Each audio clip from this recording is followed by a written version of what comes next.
क्या IPL final के बाद गौतम गंभीर कोलकाता नाइट राइडर्स का साथ छोड़ देंगे? क्या कोलकाता को आईपीएल 2024 में नंबर 1 टीम बनाने के बाद गंभीर और कोलकाता की राहें फिर से जुदा हो जाएंगी? क्या गंभीर और कोरबो लोड़बो जीतबो का साथ बस एक ही सीजन तक था? पहली बार जब शाहरुख खान से पूछा गया कि भाई गंभीर को लाए हैं, कितने दिन इस टीम में कोच रहेंगे, तो शाहरुख खान ने कहा यार कि 10 साल तो मैं चाहूंगा कम से कम वो टिके रहे। गौतम आए, केकेआर बिल्कुल बदल गई, केकेआर एक अलग टीम नजर आ रही है, केकेआर का कमाल धमाल दिखाई पड़ रहा है। लेकिन अब खबर आ रही है कि शायद गौतम जो है वो केकेआर से अपनी गंभीरता हटा दे।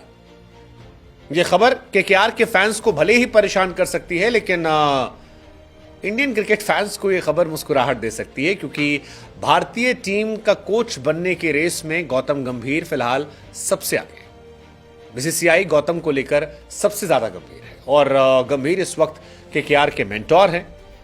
लेकिन अब खबर आ रही है कि गंभीर ने बीसीसीआई के सामने शर्त रखी है, एक गंभीर शर्त रखी है और कहा है अगर यह शर्त मंजूर कर ली गई तब वो केकेआर का दामन छोड़ देंगे और इंडिया का दामन थाम लेंगे। अब दरअसल गौतम जो है वो खुद चाहते हैं कि वो देश की टीम को कोचिंग करे। गौतम फिलहाल पॉलिटिक्स को छोड़ चुके हैं। बीजेपी का दामन जब से छोड़ा उन्होंने, तब यही कहकर छोड़ा था कि वो क्रिकेट को ज्यादा ध्यान देना चाहते हैं। क्रिकेट में पैसा भी है, रिस्पेक्ट भी है और उनका पैशन भी है। गौतम गंभीर ने कहा कि वो कोच बनने के लिए इच्छुक हैं, लेकिन बीसीसीआई को उनकी एक गंभीर शर्त माननी पड़ेगी और वो शर्त मानने के बाद ही गौतम गंभीर जो है वो बीसीसीआई को अप्लाई करेंगे या बीसीसीआई से बात करेंगे। अब कहानी ये है कि गौतम गंभीर नाम तो बड़ा है यार, और बड़े नाम के साथ बड़े टैंट्रम भी होते हैं।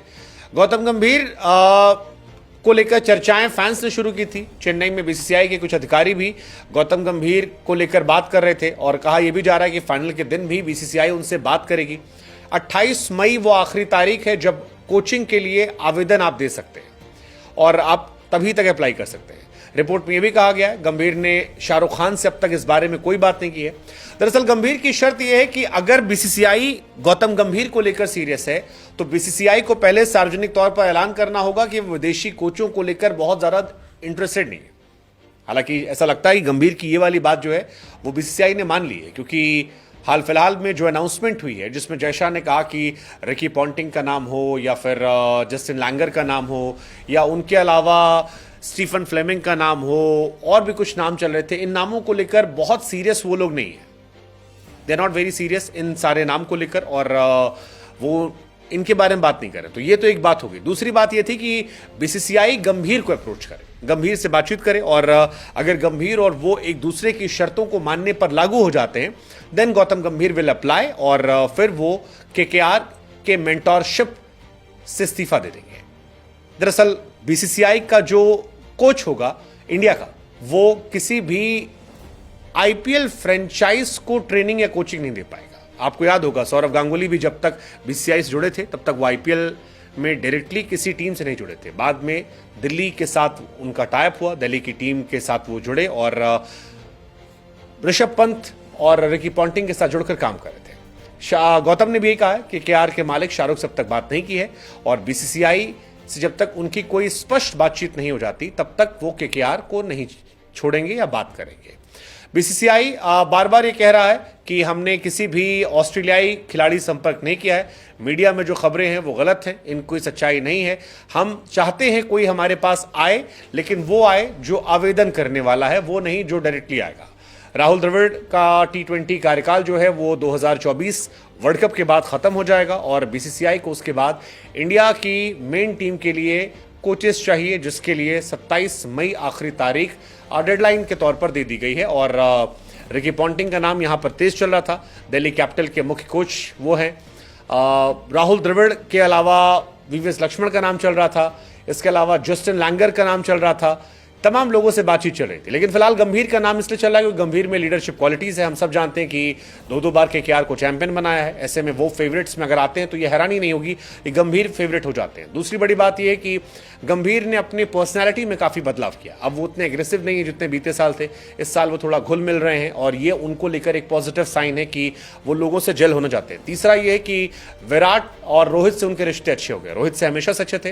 विराट कोहली से इस बीच उन्होंने दोस्ती अच्छी की है और चिन्नास्वामी में गले लगे, दोस्ती यारी की, बात की और काफी उससे चीजें बदलती हुई नजर आएंगी। अब सब शायद धीरे धीरे रियलाइज कर रहे हैं कि साथ में काम करना है तो एक दूसरे के साथ जेल होना पड़ेगा और ये कहानी बड़ी इंटरेस्टिंग नजर आ रही है। इसके अलावा जिस तरह से केकेआर में उन्होंने काम किया, पिछले सीजन में जो टीम 7 नंबर पर थी, इस साल सिर्फ एक बड़ा प्लेयर चेंज किया, मिचेल स्टार्क, और उसके बाद इस टीम की पूरी आबो हवा जो है बदल गई है। ये टीम काफी बेहतर नजर आ रही है और ये टीम काफी शानदार कर रही है। उनके कई सारे प्लेयर्स जो हैं वो शानदार कर रहे हैं। वरुण चक्रवर्ती शानदार हो गए हैं और बहुत सारे खिलाड़ी जो हैं एक टीम के तौर पर वो अच्छा काम कर रहे हैं। आई थिंक ये भी फायदेमंद है। और लास्ट, आप सब जानते हैं कि गंभीर को जीतना आता है, ये एक बड़ी बात है। 97 ओडीआई वर्ल्ड कप 2011 और 75 टी20 वर्ल्ड कप, 2 पारियां आप भूल नहीं सकते। तो गंभीर जीतना जानते हैं और जिताना भी जानते हैं और इस वजह से भी शायद उनका नाम आगे चल रहा है। लेकिन क्या केकेआर के फैंस के लिए झटका होगा कि जो गौतम गंभीर इस साल उन्हें फाइनल में ले आए, वो गंभीर बाहर हो जाएंगे, वो गंभीर उनके लिए कोचिंग नहीं करेंगे? वैसे गंभीर is a true KKR player, but क्या गंभीर का जाना केकेआर को नुकसान करेगा? फिर से डाउनफॉल हो सकता है नेक्स्ट ईयर। हालांकि इंडियन फैंस खुश है कि ठीक है यार, इंडियन क्रिकेट टीम का कोच हो जाए गंभीर जैसा, तो बल्ले बल्ले एक आईपीएल फ्रेंचाइज तो 19-20 मैनेज कर लेंगे। बट व्हाट्स योर टेक यार, इतने इमोशंस के साथ केकेआर के वो कोच बने, मेंटोर बने, परफॉर्मेंस आई और फिर thank you. What's your take, Gambhir को इंडिया कोच बनना चाहिए?